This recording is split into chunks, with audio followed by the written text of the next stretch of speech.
Да. Ами, господин Достанич, някой би казал, че Славия беше близо до това да вземе точка на ЦСК, но всъщност през вашите очи така ли е? Гледайте сега, аз честитам на момчета, направи ще имаме хубав матч. Мислим да два отбора са давали всичко от себе. Нормално е, иначе повише положение ЦСК е игра на къща, това е нормално.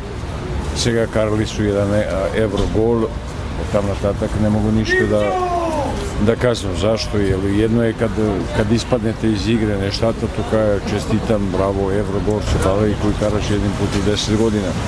Mi treba da produžimo dalje, moji momčeta su davali всичко od sebe, mislim da smo napravili jedan hubav mač, ali малко mora da imaš i късмет ако искаш да вземеш точка. Господин Достанич, рядко отборите от началото на втория полусезон успяват да затруднят ЦСКА, както вие ги сътежнихте. С какво успяхте може би до тази 80 и някоя минута да успеете да стоите на ЦСКА? Също кое сме направили на матча на Арда, той просто отбор е свиква тако да игра, винаги сме у пресингу, винаги искамо да караме гол, ако искамо да постигнем резултат на ранка, мора да карате гол. Това е случай. Със съжаление, поемали сме и това е, али аз просто систем кој играмо, на начин на кој играмо, тоа нам е донело резултате.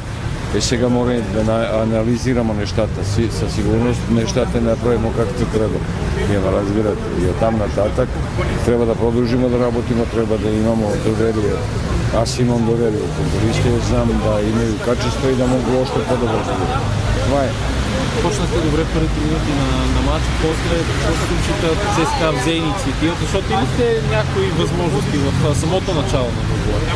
Точно така, проблем е, имamo jedan odbor koji je mnogo dobro podreden, koji zna kako iska, imaju dobre ispunitelji, imaju smene koje mogu da naprave razliku, ali ako me pitate za prvo polovreme, za krso vreme pojema smo dva žuta kartona. Od tam natatak poviše ne može da imate tu agresiju, jer всеки jedan faul след това получаваш karton, червени karton.